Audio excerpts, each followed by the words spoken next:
코로나19가 우리에게 가져다 준 이 절망, 고통은 무엇으로 비교할 수도 없습니다. 정말 전 세계를 뒤엎었고, 지금은 코로나라는 이 단어를 빼고는 어떠한 말도 할 수 없을 만큼 이 단어가 우리에게 고통의 단어가 되어진 것도 사실입니다. 이걸 통해서 어떤 전 세계가 대단한 공포와 또 두려움을 가지고 살고, 또 많은 스트레스를 받고, 또 이것으로 인하여 각 나라가 참 심기가 불편해지고, 또 각 사람이 여러 가지의 어려움들을 당하고 있는 것이 현실이라는 것을 보게 되어집니다. 그럼에도 불구하고 흥미로운 기사가 있었는데요.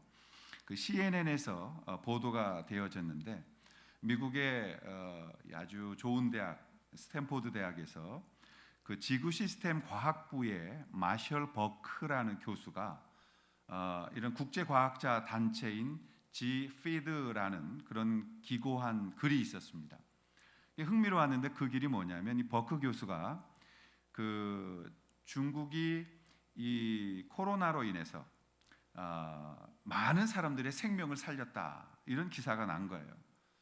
그러니까 사실 우리가 코로나19 그러면 재앙이고 절망이고 고통이고 이런 식으로 우리가 생각해 왔는데, 버크 교수는 오히려 거꾸로 이 코로나19가 생기면서 이 중국이 과감하게 우한을 통제하고 모든 이 생산 시설을 멈췄기 때문에, 그것으로 인해서 대기 오염이 깨끗해져 가지고 최소 5만 명에서 최대 7만 5천 명의 중국 사람들이 조기 사망하는 것을 막았다, 이런 기사를 썼습니다. 그러자 전 세계에 있는 사람들이 이제 느꼈던 것들을 이렇게 다 기사로 올리기 시작했는데, 코로나19가 많은 재앙적인 측면에서 우리를 고통스럽게 했지만, 거꾸로 그 코로나19로 인하여 인류는 가장 중요한 것을 놓치고 있던 것을 되돌아보게 되었다라는 글들이 올라오기 시작했던 것입니다. 그래서 인터넷에서 이런 측면에서 몇 개 기사를 찾아보았는데요. 우선 중국 오염 이 사진입니다. January니까 2020년도 1월 그리고 February 2월 달 사진의 비교예요. 저 황색깔은 오염도입니다. 어마어마한 오염도가 있었던 거죠. 그러나 그 이후 한 달 뒤에는 그것이 사라졌다라는 것이에요. 자, 인도를 보십시오. 더 심각했던 사진이 있는데요. 충격받으실까봐 비포 애프터를 제가 비교해 놨습니다. 인도가 오랜만에, 사실은 저 왼쪽의 비포는 사진이 보이지도 않았었어요. 근데 코로나19가 터지면서 인도가 오랜만에 푸른 하늘을 보았다. 또 이탈리아도 한번 보십시오. 이탈리아 북부 쪽에 밀라노와 그 국경지대 쪽에 저렇게 심각한 이산화탄소가 배출돼 있었는데, 그게 이제 많이 사라졌다. 또 여러분, 우리 주변에 바다를 돌아보게 되어지면, 여러분 인터넷 지금 베네치아가 회복되고 있다. 또 해안가들이 회복되어지고 있다. 사람들이 저길 찾지 않으니 다시 자연이 생태가 복원되어지고 있다. 이런 측면에서 우리가 정말 더 중요한 것을 우리는 놓쳐버리고 있었던 것은 아닌가라는 경각심을 갖게 되어지는 것입니다. 여러분, 우리의 신앙도 그런 측면에서 오늘 우리가 좀 돌아볼 필요가 있다라고 저는 생각을 합니다. 우리의 신앙이 너무나 중요한 것을 놓치고 있었다. 저는 그것을 방향성이라고 계속해서 설명을 드렸습니다. 우리의 신앙이 하나님 앞에서 정말 그리스도인들의 삶의 방향을 놓쳐버리고, 그냥 우리의 기복, 우리의 개인적인 복, 우리의 감정으로만 너무 치우쳐왔다.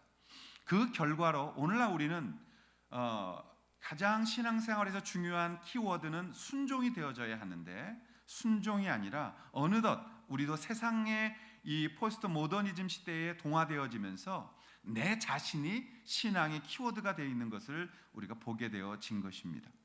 사랑하시는 여러분, 우리 크리스찬들은 어떤 삶을 살아야 정말 제대로 살고 있는 것인가? 그 삶은 거꾸로 말한다면, 우리 그리스도인들은 지금 어떤 삶을 열매를 맺어야 내가 바른 신앙생활을 하고 있는 것인가를 돌아볼 필요가 있다는 것입니다. 교회에 와서 설교를 재밌게 해서 유쾌하게 설교를 듣는 것도 참 중요하고, 또 많은 간증을 들으면서 나도 저렇게 해봐야지 그런 것도 중요하고 다 중요합니다만, 저는 여러분들이 진지하게 하나님 앞에서 내 신앙생활의 방향이 정말 주께로 온전히 제대로 가고 있는가를 제일 먼저 돌아보는 것들이 이 시대에는 가장 중요한 것이다라고 생각하기에 오늘 이 말씀을 대하게 되는 것입니다. 우리 크리스찬들은 어떤 삶을 살아야 하는가? 바울은 로마서 12장부터 15장까지 그리스도인들의 삶의 방향에 대해서 설명하는 겁니다. 이렇게 하라라는 말은 결론적으로 너희들은 건강한 신앙생활을 하고 있다면 이런 열매를 맺어야 한다는 것입니다. 여러분, 초대교회가 맺었던 교회의 열매, 개인의 신앙의 열매가 20세기가 지났다고 해서 그것이 달라질 수가 없다는 것이에요. 우리가 정말 성령과 동행하고 그리스도의 제자들로 살아가고 있다면 우리의 열매도, 우리의 삶도 로마서 12장부터 15장까지 나오는 바울이 가르치는 이 고백의 열매가 우리에게 나와야 되는 거죠. 여러분 기억하십니까? 사도 바울이 로마서 1장에 그 로마를 방문하고 싶었던 이유를 이렇게 설명했죠. 너희들에게도 가서 신령한 은사를 너희에게도 나누어 주고 싶다. 그 신령한 은사를 오늘도 우리가 받고 있는가, 그 신령한 은사의 열매를 맺고 있는가를 돌아보는 것이 바로 이 로마서 12장부터 시작되어지는 것입니다. 오늘 우리가 이 부분을 정말 잘 살펴야 합니다. 그리고 여러분의 삶과 맞지 않는다면 여러분 과감하게 나를 쳐셔야 돼요. 나를 쳐서 하나님 말씀 앞에 순종시키는 훈련을 지금부터 하셔야 돼요. 그렇지 않으면 여러분들 계속 여러분이 주인이 되고 성경 말씀이 나를 지지해 주기를 원할 뿐이지 성경 말씀에 순종해 가지 않는 그런 무서운 나를 섬기는, 나를 숭배하는 신앙자가 되어질 수 있다라는 것입니다. 오늘 본문은 이제 13장의 8절부터 10절 율법과의 새로운 관계에 대해서 이야기하고 있는 것입니다. 우리가 13장에 들어와서 그리스도가 세상과 세상 권세자들, 나라와 어떻게 새로운 관계를 맺어야 되는지를 배웠습니다. 그리고 이제 8절부터 10절까지는 그렇다면 이제 우리는 어떻게 율법에 대하여 당당하게 설 수 있는가, 율법에 대하여 새로운 관계를 맺어야 될 때가 된 것입니다. 자, 우리는 어떻게 살아야 할까? 첫 번째, 사랑으로 율법을 완성해야 되는 것입니다. 율법은 굉장히 무서운 거예요. 자, 바울은 10절에 이렇게 말합니다.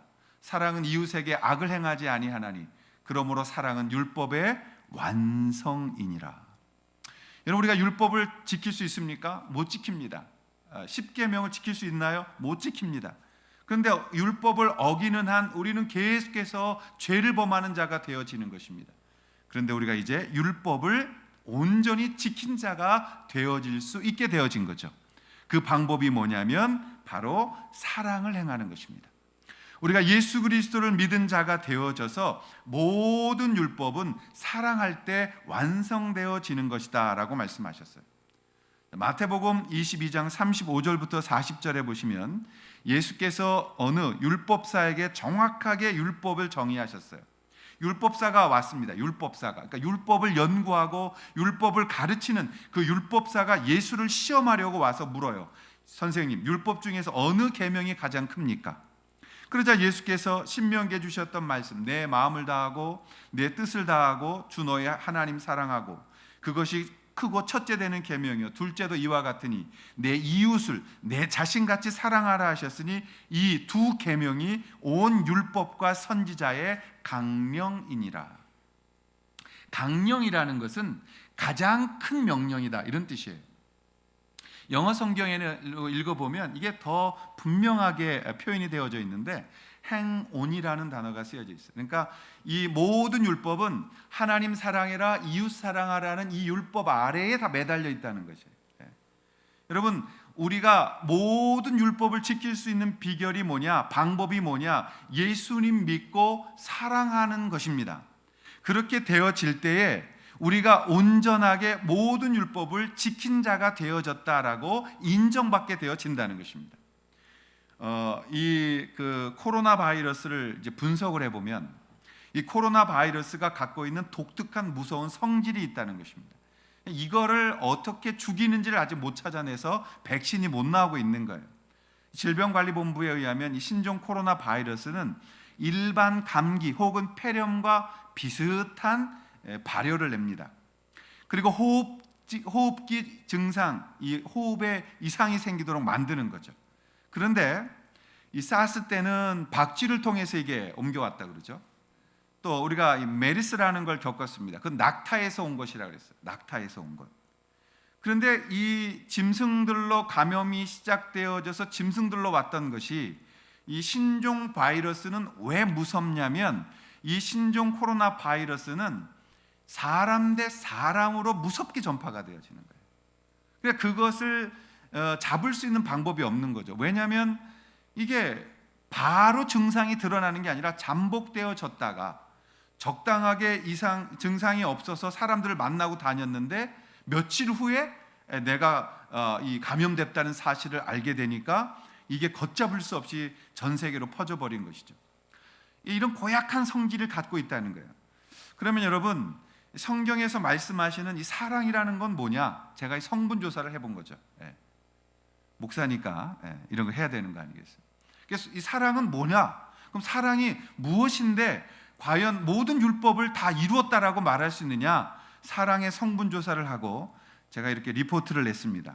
하나님의 사랑의 성분은 자기의 원수를 율법으로 정죄하여 죽이지 아니하고 언제나 그를 사랑으로 살려내서 자기와 같이 하나님의 자녀가 되도록 만들어내는 성분을 사랑은 가지고 있더라, 이 말입니다. 이럴 때 아멘 하셔야 이제 수고를 격려하시는 거예요. 사랑은 뭐라고요? 사랑 안에는 성분이 있는데 이 성분이 그 사람에게 전해지면 이 사랑이 그에게 들어가서 그를 하나님의 자녀가 되게 하고 그가 이 성분을 가지고 살아나서 새 생명을 얻고 하나님의 귀한 자녀가 되게 만든다, 이 말이에요. 여러분, 이 사랑이라는 것은 그냥 추상적인 것이 아니라 사랑은 현실을 바꾸어 놓는 능력이 있는 것입니다. 사랑은 권세가 있는 것이고 사랑 안에는 하나님의 역사가 일어나는 생명이 그 안에 숨어져 있는 거라, 이 말이에요. 그래서 여러분, 이 사랑을 받게 되면 사람은 변화되어져 가는 거예요. 이념, 아무것도 이길 수가 없습니다. 어떤 이즘, 무엇으로 그것을 이길 수 있습니까? 하나밖에 없는 거예요. 그것은 사랑하는 것입니다. 그래서 바울은 로마서 13장 1절부터 7절까지 그 자기를 핍박하고 그리스도인들을 잡아다 죽였던 그 로마 정부와 황제에 대하여 세금을 내라, 순종하라, 그리고 그들을 사랑하라, 그들을 그 사랑으로 이기라는 그 명령을 내리셨던 거죠. 사랑하신 여러분, 어떤 크리스찬이 이런 유명한 말을 남기셨다고 합니다. 저는 100% 공감해요. 뭐라고 말씀하셨냐면 하나님을 정말 깊게 사랑하세요. 그리고 여러분이 그 하나님의 사랑 안에서 하고 싶은 것을 다 하세요. 그게 진리입니다. 여러분, 하나님 정말 사랑하면 그 사랑 가지고 하고 싶은 것을 다 하세요. 그게 하나님이 기뻐하시는 것이다라는 것입니다. 여러분, 그 사랑이 코로나19보다 더 강하게 세상을 하나님의 사랑으로 녹일 수 있다는 거예요. 그것이 하나님이 인간에게 율법을 주신 목적이었으며 그 사랑은 율법을 완성하게 만든다라는 것입니다. 여러분, 그 사랑을 경험하는 데가 가정이잖아요. 가정에서 우리는 서로 어떤 일이 있어도 서로 사랑하고 서로 섬기는 것을 배우죠. 그리고 좀 더 확장되어진 가정이 교회인 것이죠. 교회는 수많은 사람들이 들어옵니다. 여러분 태어난 장소가 다르고 여러분이 받은 교육이 다르고 여러분이 옳다고 믿는 이즘이 다르고 여러분이 하고 싶은 일이 다르고 정말 다양한 사람들이 모이는 곳이 교회입니다. 왜 모였습니까? 예수 그리스도의 보혈을 받았기 때문에, 예수 그리스도의 DNA를 받았기 때문에, 예수 그리스도의 그 사랑으로 우리가 하나님 앞에 변화되었기 때문에 이제는 세상대로 살지 아니하고 예수 그리스도의 명령대로 살겠다고 하나님 앞에 작정하고 항복하고 하나님을 내 주님으로 하고 인정했기 때문에 그렇게 모인 것이 교회가 아닙니까? 그래서 이 교회는 코로나19도 우리를 이길 수 없고 이 교회는 어떠한 외부로부터의 핍박도 이길 수 없고 이 교회는 어떠한 물질도 우리를 깰 수 없다고 우리가 고백한 것 아닙니까? 그렇다면 사랑하시는 여러분, 우리는 정말 사랑해야 되는 것입니다. 하나님 앞에 정말 사랑할 때 우리의 모든 율법은 완성되어지는 것이며, 그 사랑은 우리가 받은 것이기 때문에 그 받은 것을 사용하면 되어진다라는 것입니다. 우리가 어떤 일을 했어요? 사랑하기 싫으니까 적당히 사랑하는 법을 우리가 만들어낸 거죠. 적당히 우리가 사랑을 깔끔하게 예절로 바꾸어 버렸죠. 적당하게 사랑을 약간의 구제로 바꾸어 버렸죠. 적당하게 그 사랑에서 헌신은 빼어버리고 내가 하고 싶을 때만, 내 마음에 들 때만, 나를 지지해 줄 때만, 내 생각에 동의될 때만 움직이는 그런 나의 사랑으로 그것을 바꾸어 버렸죠.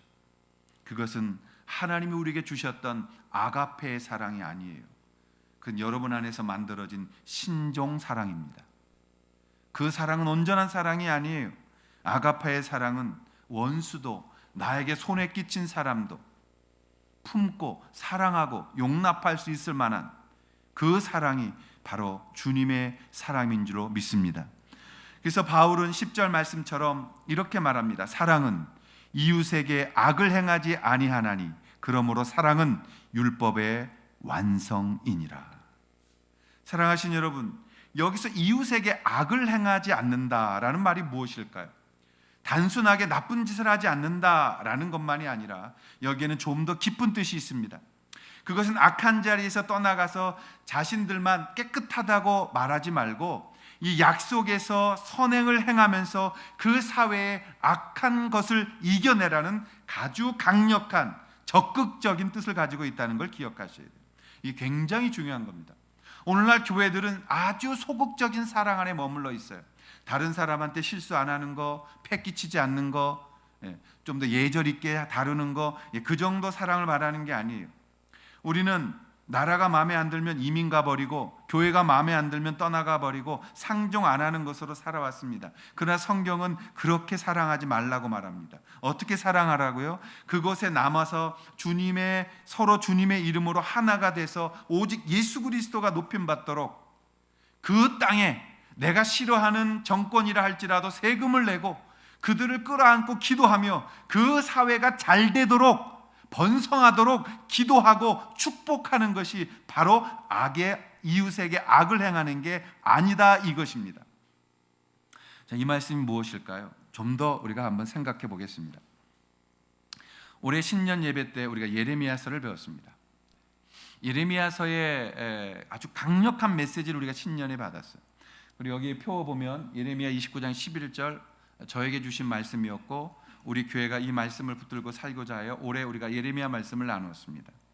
사랑하신 여러분, 예레미야가 이 바벨론에 끌려가는 그 시대 속에서 참 하나님 앞에 이 예언을 하고 하나님의 말씀을 전했어요. 어떤 결과가 돌아왔냐면 같은 선지자들끼리 예레미야가 왕따를 당합니다. 왜 너는 그런 소리 하냐고. 왜 우리가 포로로 끌려가지만 3년 안에 금방 돌아올 건데 너는 왜 오래 거기서 살 거라고 예언하냐고. 그래서 왕따를 당할 뿐만이 아니라 백성들에게서는 인기가 떨어지고 욕을 먹고 나중에는 매를 맞아요. 그리고 감옥 안에 갇혀서 고문을 당하고 매국노라는 소리를 듣고 왕따 당하면서 하나님 앞에 선지자 역할을 했던 것이 예레미야였습니다. 그 예레미야 29장을 다시 읽어보시면 예레미야가 계속 외치는 내용이 한 가지예요. 유대인들이여, 바벨론이 하나님께 저주받아 무너지기를 위해서 그렇게 모여서 기도하는 것이 옳은 것이 아닙니다. 우리의 원수 바벨론이 그들의 죄악으로 무너지라고 기도하면 안 되는 것입니다. 그 땅이 잘 돼야 됩니다. 그 땅이 번성돼야 됩니다. 이렇게 얘기하는 거예요. 그러니까 포로로 끌려갔던 유대인들이 전부 다 예레미야에게 돌을 던진 거죠. 무슨 헛소리냐고. 우리끼리 모여서 힘들어도 우리끼리 모여서 바벨론 망하라고 기도해야지 우리가 어떻게 바벨론이 잘 되라고 기도할 수 있느냐, 이렇게 기도했죠. 여러분, 자, 예레미야를 한번 찾아보시겠습니다. 구약 성경인데요. 자, 이사야 뒤에 있어요. 한번 찾아보십시오. 29장을 찾으십시오. 너무너무 중요하니까 밑줄 그시라고. 예레미야 29장을 찾아보십시오. 4절부터 14절까지 잘 따라오시면서 그때 한번 써보십시오. 예레미야 29장 4절부터 보십시오. 만군의 여호와 이스라엘의 하나님께서 예루살렘에서 바벨론으로 사로잡혀 가게 한 모든 포로에게와 이와 같이 말씀하셨다. 너희는 집을 짓고 거기서 살며 텃밭을 만들고 그 열매를 먹으라. 집을 지라는 거예요. 그곳에서 아내를 맞이하여 자녀를 낳으며 너희 아들이 아내를 맞이하며 너희 딸이 남편을 맞아 그들로 자녀를 낳게 하여 너희가 거기에서 번성하고 줄어들지 아니하게 하라. 이건 시간이 오래 간다는 거죠. 너희들이 거기서 너 자녀 낳고 그 자녀 낳은 그 자녀가 또 결혼하고 거기서 또 자녀들을 낳아서 번성하고 줄어들지 않게 해라. 7절 너희는 내가 사로잡혀 가게 한 그 성읍의 평안을 구하고 그를 위하여 여호와께 기도하라. 이는 그 성읍이 평안함으로 너희도 평안할 것입니다. 여러분, 바벨론이 평안하기를 위해 기도하라는 거예요. 그리고 여호와께 기도하기를 그 성읍이 평안함으로 너희도 평안하게 되어질 것이다 라고 기도하는 거예요. 8절입니다. 만군의 여호와 이스라엘 하나님께서 이와 같이 말하노라.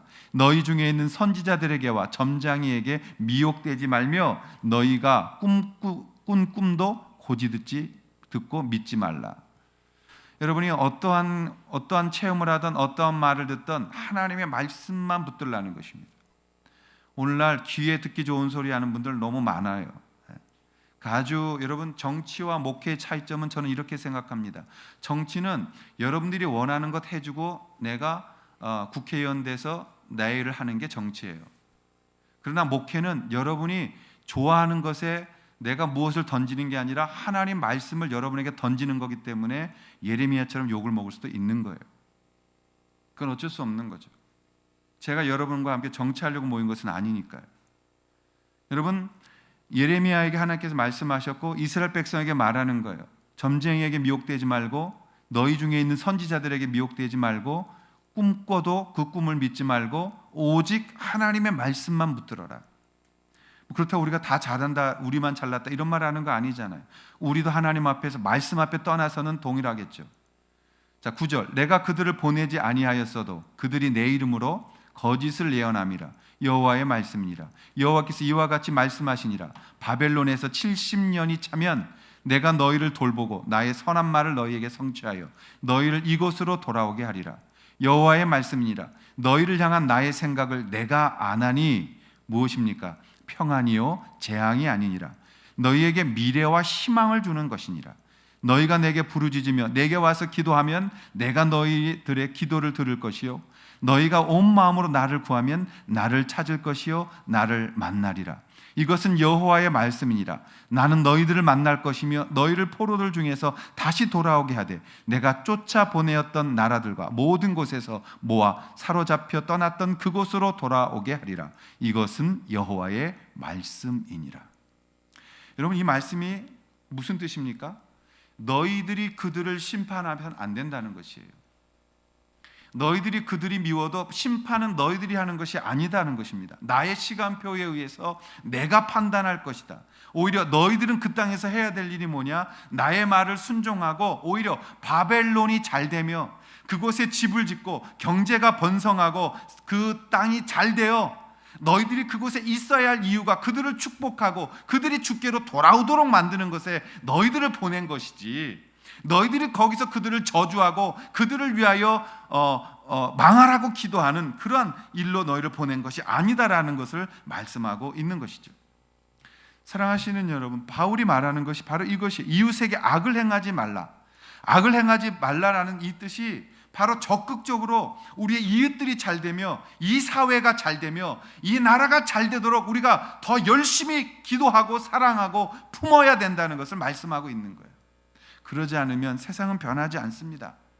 여러분, 세상은 우리가 진리를 말한다고 변하지 않습니다. 지금은 진리가 선포되지 않기 때문에 이런 것이 아니라 사람들이 자기 고집에 계속해서 방어적으로 메말라가기 때문에 믿을 사람이 없어요. 누구 하나 정말 내 마음 드러내면 고백할 것 같은 이 세상 속에서 우리는 서로 믿을 수가 없어요. 교회 와도 믿을 수가 없어요. 무서운 세대에 살아가고 있어요. 그런데 여러분, 그때 우리가 해야 될 게 뭐냐? 사랑해야 되는 거예요. 더 사랑해야 되는 거라. 사랑하면 손해봐요. 예, 우리는 손해보는 거예요. 누가 채우신다고요? 하나님이 채우신다고요. 여러분, 그 정도 믿음 없으면 우리가 믿음 생활하는 거예요? 우리의 머리의 생각대로, 내 스케줄대로 다 움직이고 내가 하고 싶은 대로, 내 계획대로 살아간다면 여러분 하나님 믿는 거예요? 아니면 여러분이 하고 있는 일을 하나님이 인정해 주기를 바라는 거예요? 사랑하신 여러분, 우리가 살고 있는 이 땅이 잘 되기를 위해서 기도해야 합니다. 오히려 나는 동의하지 않을지라도 우리가 반대하는 정권이, 또는 여러분이 좋아하는 정권이 어디가 했던, 우리는 그것을 위해 축복하고 이 사회가 잘 되기를 위해서 하나님 앞에 기도하고, 우리가 그렇다고 해서 세상과 타협하자는 얘기는 아니잖아요. 우리가 하나님 앞에서 이 땅의 축복자로 남아있다면 우리는 당연히 이 땅을 위해 기도해야 되고, 우리가 만나는 사람들과 우리가 원수라고 말하는 사람들을 축복할 수 있는 그런 은혜의 자리에 우리는 서 있어야 된다라는 것입니다. 이교도 바벨론의 땅이 하나님의 심판과 저주를 받아서 망하라고 기도하는 것이 아니라 그리스도인들로 인하여, 유대인들로 인하여 그 땅이 하나님의 샬롬을 맛보고 진정한 가치를 가지고 발전해 갈 수 있도록 만들어내야 한다는 것이 오늘 주님이 말씀하고 있는 것이죠. 여러분, 이웃을 사랑한다는 것은 우리의 것을 헌신하며 드린다는 것을 말하는 것이에요. 우리가 요나처럼 니느웨에게 복음을 전했지만 니느웨는 돌아오면 안 돼, 망해버려야 돼 라고 저주하고 언제 하나님이 심판하실까 그 땅을 저주했던 그 국수적이며 자기 종교 중심주의에 있던 요나와 같이 하면 안 된다는 것이에요. 근데 우린 전부 다 요나 같죠. 요나, 다 나갔죠. 근데 그걸 하나님 기뻐하시지 않는다는 거예요. 하나님께서는 우리가 정말 하나님의 원하는 마음을 가지고 그 땅에서 잘 될 때, 그 이방 사람들이 그 잘되는 유대인들과 그리스도인들을 바라보며 하나님 계시구나, 그리고 정말 하나님이 저들을 보호하셔서 하나님이 저들과 함께 하시는구나 라는, 이방인들이 하나님을 만나는 그러한 통로가 우리가 되기를 원하는 것이지, 그들과 싸워서 우리가 옳다라는 것을, 저들을 멸망시켜서 우리가 증명하고 돌려받기를 원하는 그러한 신앙으로 들어가서는 절대 안 된다는 거예요. 그게 예수님이 오셔서 가르치신 거죠. 원수를 사랑하라. 오리를 가자면 심리를 가지고, 속옷을 달라면 겉옷도 주고, 또 그가 뺨을 때리면 다른 뺨을 돌려대는 그러한 마음을 가지고 있어야 한다는 것을 우리에게 말씀하고 있는 것이죠. 사랑하는 성도 여러분, 원수를 사랑해서 살려낼 때야 우리가 이웃에게 악을 행하지 않는 것이에요. 우리가 하나님 앞에서 이 말씀을 좀 깊게 묵상하면서 좀 더 적극적이고 좀 더 하나님 앞에서 강력한 그 사랑을 회복하고 그 사랑으로 그 성도들을 끌어안을 수 있기를 주님의 이름으로 축원합니다. 사랑하는 성도 여러분, 욕먹는 거 두려워하지 마십시오. 사람들 좀 욕해도요, 또 사람들 이해 못해도요, 그거 별로 그렇게, 여러분 그렇게 거기에 신경 쓰지 마십시오. 사람들이 나 인정해 주지 않아도 조금 처음에는 힘들어요. 그런데요, 하나님의 그 하늘의 위로를 받기 시작하면 이 땅에서 그 인간들이 해주는 그 알량한 인정해 주는 말, 당신 참 좋은 사람이에요, 당신 참 이런 거 그렇게 중요하지 않아요. 사랑하신 여러분, 하나님 앞에서 하나님이 가르치신 그 사명을 가지고 우리가 나아가서 우리가 이 속해 있는 이 사회가 아름다운 사회가 되도록, 그리고 건강한 사회가 되도록 하나님의 말씀대로 말하고 하나님의 말씀대로 선포하고, 또 어떨 때는 우리가 직설적으로 얘기해서 상대방이 아파할 수도 있어요. 그러나 여러분, 그 아픔이 그에게 들어가서 사랑으로 전한 것이라면 그 아픔일지라도 그 아픔은 언젠가 그를 치유하고 언젠가 하나님 앞에 돌아오도록 저는 믿습니다. 교회가 언제나 좋은 말로 그냥 사탕발림하듯이 좋은 말만 해가면서 말할 수는 없잖아요. 아닌 건 아닌 것이고 우리가 타협할 수 없는 건 없는 거죠. 여러분이 잘못하는 건 잘못하는 거죠. 하나님 앞에서 여러분이 어긋나서 매맞을 일을 하면 잘못했다라고 말할 수 있는 거죠. 교회가 잘못하면 잘못한 것에 대하여 우리가 회개할 때 다시 관계가 회복되어지는 것 아니겠어요? 그러므로 우리의 것들을 내려놓고 교회 오셔야 돼요. 여러분들이 하나님 말씀으로 다시 내가 나를 리빌딩 하겠다는 생각으로 오시지 않으면 여러분은 여전히 내가 원하는 말만 듣고 내가 기쁠 때, 내 마음에 맞을 때만 그 말씀을 받는다면 여러분의 신앙은 비뚤어질 수밖에 없습니다. 오늘날은 메시지를 중요하게 여기는 게 아니라 메신저를 자꾸 바라보는 세대가 돼서 문제가 되는 거예요. 하나님의 말씀을 누가 전하느냐가 중요한 게 아니라 하나님의 말씀이 전해지고 있다는 것이 중요한 것이에요. 여러분이 그 말씀 앞에 순종하고 정말 하나님 앞에서 언제나 사랑이라는 것 붙들고 세상을 녹여볼 수 있는 그러한 진정한 율법을 완성하는 그러한 강력한 사랑을 가지고 이 땅에 살아가실 수 있기를 주의 이름으로 축원합니다. 우리는 어떻게 살아야 됩니까? 한 가지만 더 11절부터 14절에 보시면 우리는 빛의 갑옷과 그리스도의 옷을 입어야 한다라고 말하고 있습니다. 여러분, 우리가 빛의 갑옷, 그리스도의 옷, 강력한 옷입니다. 옷은 우리의 마음가짐과 태도를 결정하는 거예요. 제가 주일날 설교하러 올라오면서 반바지 입고 뭐 이렇게 옷도 여기 막 이렇게 찢어져 있는 최신 유행하는 옷들 뭐 입어봤자 어울리지도 않아, 배 나와가지고. 그렇지만 그런 옷 입고 여기 나와 설교한다. 여러분들이 은혜로 받으시겠습니까? 한창 구도자 예배라는 게 있었어요. 구도자 예배, 목사님들이 반바지 입고 올라오는 게 아주 유행이었을 때. 근데 그건 좀 흉했어요. 왜냐하면 털이 숭숭숭숭 나시는 그 반바지 입고 올라오면 좀 그랬어요. 근데 결론이 어땠느냐? 이 빌 하이블스 목사님이 회개를 했죠. 거기에 대해서 윌로우 크릭 교회가 회개하는 선언을 했잖아요. 우리가 잘못했다. 구도자 예배 안 드리잖아요. 왜 그랬을까요? 지나치게 사람 쪽에만 너무 맞춰졌기 때문인 거예요. 예배를 사람을 설득을 하려는 게 아니라 예배는 강력한 하나님의 임재하심을 통하여 우리가 하나님을 만나는 것이지 사람을 설득한다고 해서 그 사람이 변화되어지는 것은 아니에요. 여러분, 제가 옷을 최대한 깨끗하게 그리고 정성을 다해서 입고 말씀을 전하는 것은 하나님 앞에 서려는 태도를 갖기 원하기 때문입니다. 예배당을 깨끗이 닦고 예배당을 우리가 정말 아름답게 최대한 하나님 앞에 올려드리는 것은 하나님 앞에 우리의 마음을 최대한 올려드리고 싶은 것이기 때문이에요. 우리가 매일 성전을 쓸고 닦으며 하나님 앞에 이것을 정결하게 하려는 것은 하나님의 임재하심이 정결하게 임하기를 원하기 때문인 것이죠. 물론 저도 평상시에 잠깐 사무실에 들려서 뭘 가지러 올 때는 운동복 차림으로 들려서 뭐 가지고 나갈 때가 있어요.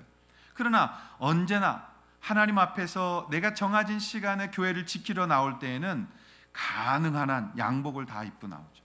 왜요? 그게 내 마음가짐이기 때문에 그런 거죠. 우리 그리스도인들이 옷을 입는다. 어떤 옷을 입어야 되느냐라는 것이에요. 오늘 빛의 갑옷을 입으라는 것. 빛. 이 빛이라는 말이 푸오스라는 헬라어입니다. 이 뜻은 뭐냐면 발광한다는 거예요. 발광. 이 빛이 비춰져 나오는 거예요. 빛에 의해서 우리가 드러나게 된다는 겁니다. 여러분, 빛의 갑옷, 그 빛의 삶이 우리에게 갑옷이 되어 주는 거예요. 그러니까 우리는 무엇이 우리를 지켜주느냐? 빛된 삶이죠. 빛된 삶. 그게 마태복음 5장 14절부터 16절에 말씀하고 있는 거예요. 자, 너희는 세상의 빛이라. 산 위에 있는 동네가 숨겨지지 못할 것이요, 사람이 등불을 켜서 말 아래 두지 아니하고 등경 위에 두나니 이러므로 집안 모든 사람에게 비치느니라. 이같이 너희 빛이 사람 앞에 비치게 하여 그들로 하여 너희 착한 행실을 보고 하늘에 계신 너희 아버지께 영광을 돌리게 하라. 너희가 빛이랍니다. 너희가 등불을 비추라는 겁니다. 지금은 여러분, 우리가 이제 빛의 개념을 이해를 못해요. 2000년 전에 이 등불의 개념은요, 호롱불 같은 거예요. 그래서 심지가 있어요. 거기다가 불을 비추고 이렇게 비추는 거예요. 여러분, 이 등불을 비추면 그 빛이 어두운 데서 누구를 제일 먼저 비추겠습니까? 빛은 나를 먼저 비추는 거라고. 나를 비춰서 이 빛됨을 사람들이 보게 하는 거예요. 사람들이 나를 먼저 보면서 저 사람이 변했구나, 저 사람이 선하게 되었구나, 저 사람이 정말 예수 믿는 사람 같이 되었구나. 그 빛의 거룩함이 나를 지켜주는 갑옷이 되는 거라고. 근데 우리는 요즘은 빛을 비추라 그러면 호롱불을 비추지 않고 전부 다 플래시를 비춘다고요. 나를 비추는 게 아니에요. 나를 비출 때는 언제? 밑에서 이렇게 비춰가지고 귀신놀이 할 때만. 그리고 전부 다 플래시를 켜가지고 남의 잘못만 이렇게 비추는 거예요. 나는 껌껌한 데 있고 다른 사람만 빛을 비춰주는 거죠. 이런 빛이 아니라 이 빛은 내 안에 계신 예수 그리스도가 나를 통하여 드러나는 삶을 가리키고 있는 거죠. 그래서 그 빛을 비춘다는 것은 그 빛 대신 주님을 붙들고 내가 설 때에 사람들이 나를 바라봄으로써 그 든든하게 주님 안에 서서 하나님 말씀대로 살아가는 나를 보고 그들이 내 안에 계신 그리스도를 통하여 나를 바라보게 되어진다라는 것입니다. 사랑하신 여러분, 우리가 호롱불을 드셔야 돼요. 자꾸 나를 제외하고 얘기하지 마세요. 하나님 앞에 마지막 때 설 수 있는 것은 예레미야도 그렇게 예언하고 말씀하셨지만 여러분 정말 부르짖으며 하나님 앞에 기도하고 하나님 앞에 엎드려 기도하지 않으면 여러분 절대 이 땅을 이겨낼 수 없어요. 여러분 하나님 앞에 소리내서 기도하고 하나님 앞에 간절하게 기도하고 전심으로 기도하고 주님 앞에 매달려서 그 주님 만나지 않으면 안 된다 이 말이에요. 그럼 꼭 이렇게 말하는 분들이 계세요. 특별히 우리 침례교회 이런 분들 많아요. 저도 기도해요. 저도 하나님 말씀 다 받아요. 주님 음성 들었어요. 왜 성경에 다 말씀하셨잖아요. 근데 여러분 성경에 다 말씀했어요. 그런데 성경 읽으면서 하나님의 감동과 하나님의 역사를 통해서 여러분이 계속해서 말씀을 듣는 거예요. 아멘. 그냥 성경 쓰여져서 성경에 다 있잖아요가 아니라 하나님 앞에 날마다 주의 음성을 듣기를 원하여 내 영적인 귀를 열고 하나님과 대화하는 방법을 계속하지 않으면 하나님이 여러분에게 성경만 주셨지 그 성경이 여러분 가운데 정말 살아있는 말씀으로 그렇게 순종하게 되어지는 삶을 여러분이 살지 못한다는 것이. 하나님의 음성 듣기를 사모하십시오. 하나님과 대화하기를 사모하십시오. 그래서 여러분의 안에 있는 여러분의 고집과 여러분의 의와 여러분의 잘났다고 표현되어지는 그 모든 것들을 씻어내십시오. 그래서 주변의 사람들과 같이 교제하며 저 사람의 장점을 내가 담고 나의 단점을 버리며 또 저 사람은 나의 장점을 닮아 우리가 예수 그리스도 안에서 점점 빛이 비춰지는 발광되어지는 그 영광이 드러나지는 그러한 삶을 살게 되어져야 된다 이 말이에요. 어떻게 예수 믿으면서 그렇게 변화가 없죠? 어떻게 이렇게 예수 믿으면서 요지부동이야? 어쩜 그렇게 죄에 대해서 신념이 깊을 뿐만이 아니라 그렇게 변하지 않는 것에 대해서도 신념이 깊죠? 여러분 예수 믿고 주님 안에 눈물 흘리면 변하는 거예요. 자연스럽게. 내가 안 변한다는 건 주님의 은혜를 받은 게 너무 오래됐다는 거죠. 주님의 그 음성 앞에 감격하고 그 주님의 사랑 앞에 굴복해서 그 주님 앞에 신앙 고백 드린 지가 너무 오래됐다는 거죠. 그냥 너미널 크리스찬의 삶이 너무 익숙해졌다는 거죠. 여러분 그것으로 여러분의 갑옷 만드시면 안 돼요. 빛의 갑옷을 입으셔야 돼요. 빛은 언제나 나를 비추는 겁니다. 그래서 세상의 악이 세상의 그 더러움이 우리를 뚫고 들어오지 못하도록 갑옷으로 막는 거예요. 저는 그 빛의 갑옷의 삶이 소금의 삶이고 빛의 삶이라고 믿습니다. 우리가 하나님 앞에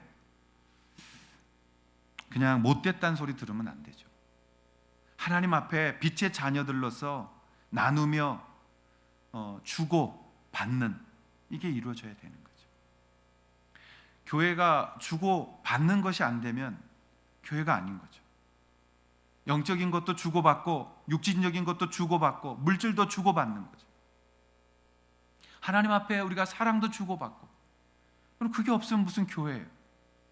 여러분이 듣고 싶은 소리를 들으러 교회 오십니까? 하나님의 음성을 들으러 교회 오십니까? 우리가 하나님 앞에 이 빛의 갑옷을 입어야 된다는 거예요. 또 하나 바울은 말합니다.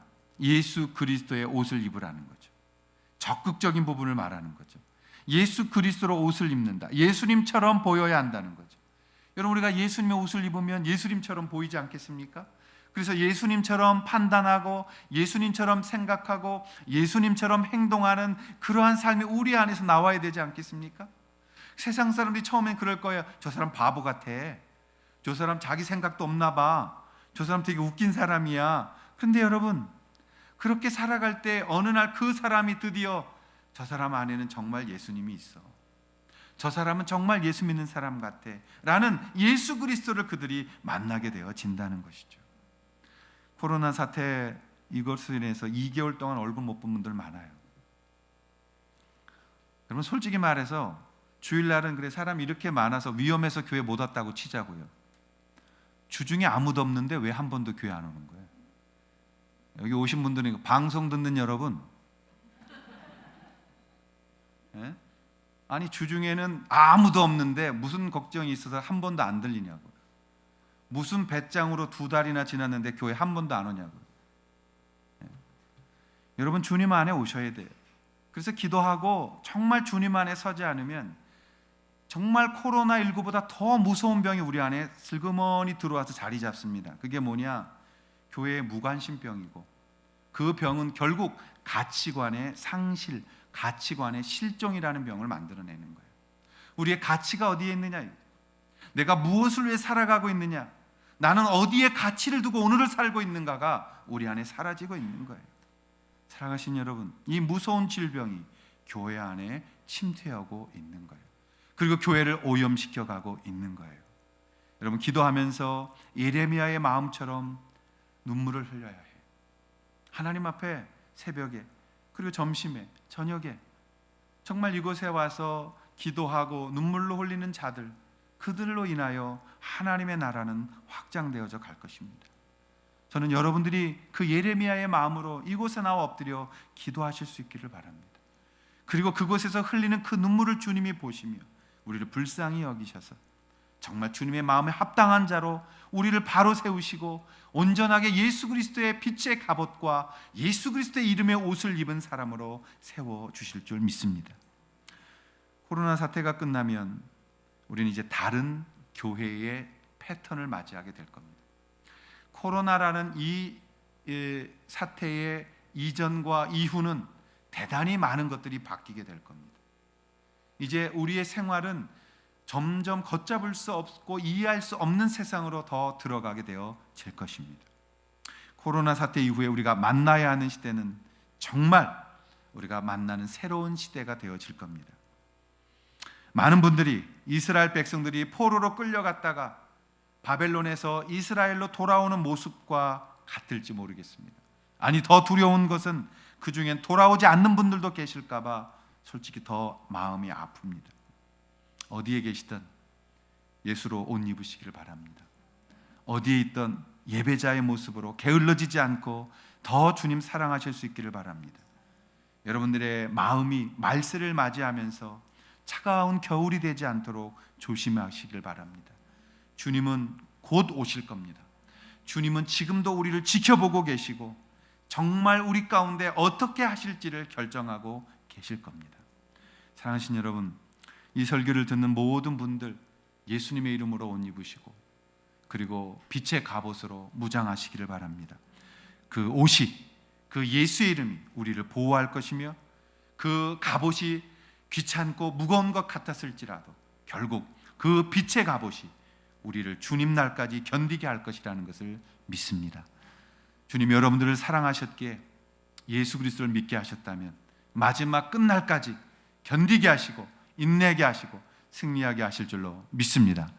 우리가 다 같이 하나님 앞에 그 마지막 때를 기다리며 주님 앞에서 정말 빛의 옷, 예수 그리스도의 옷을 입고 승리하는 모든 사랑하는 성도들 되실 수 있기를 주님의 이름으로 축원합니다. 기도하겠습니다. 나 주님의 기쁨 되기를 원합니다. 주님 나와 함께 해주십시오.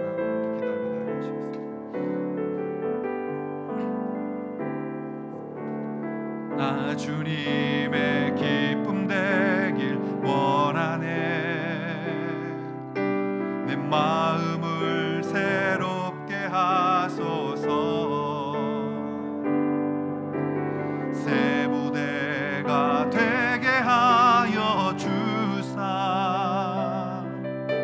주님의 빛 비추게 하소서. 내가 한 가지 주님의 기쁨이 되는 것. 내가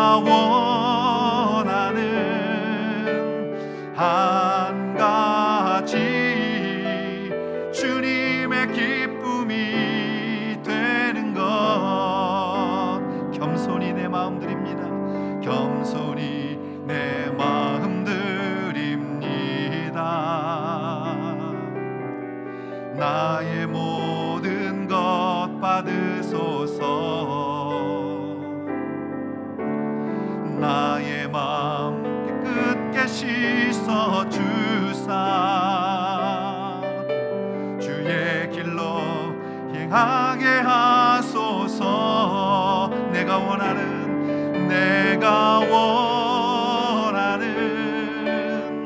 한 가지 주님의 기쁨이 되는 것.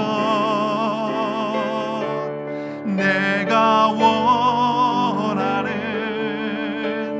한 가지 주님의 기쁨이 된. 내가 원하는 한 가지, 내가 원하는 한 가지 주님의 기쁨이 되는 것. 내가 원하는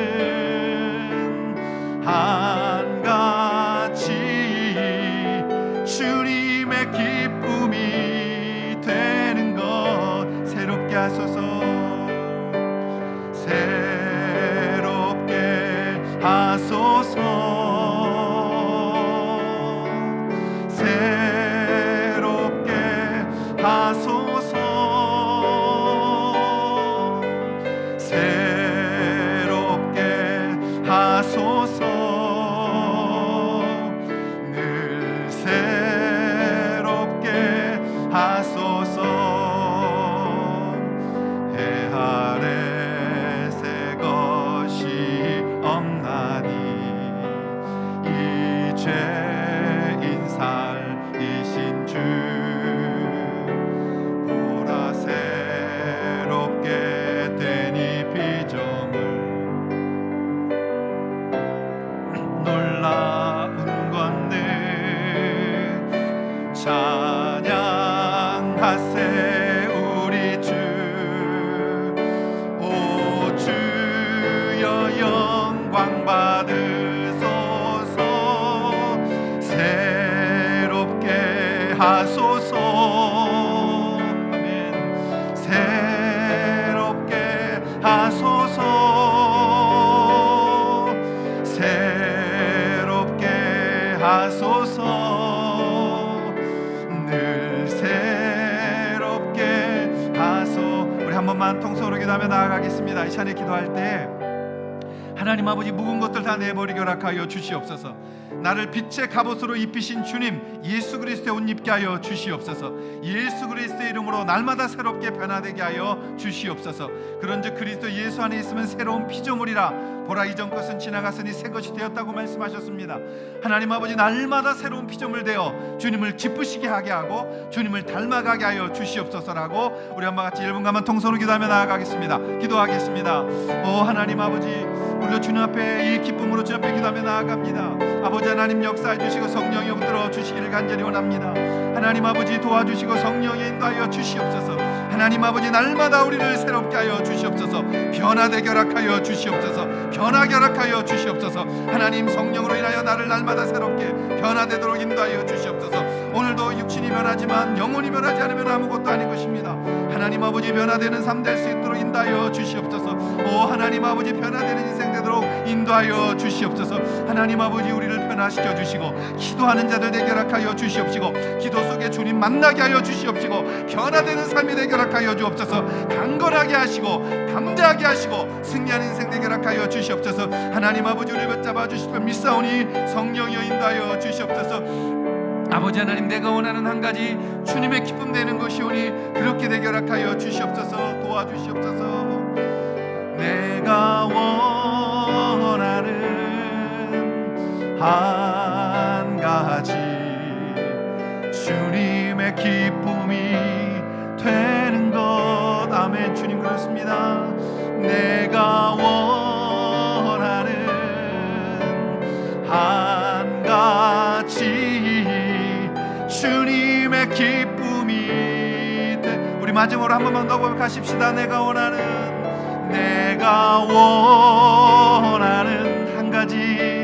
한 가지 주님의 기쁨이 되는 것.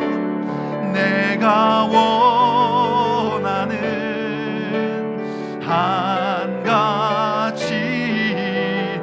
주님의 기쁨이 되는 것, 내가 원하는 한 가지, 주님의 기쁨이 되는 것. 주님, 우리를 그렇게 만들어 주십시오. 내가 원하는 한 가지, 주님의 기쁨이 되는 것. 성부와 성자와 성령의 이름으로 간절히 축원하옵나이다. 아멘.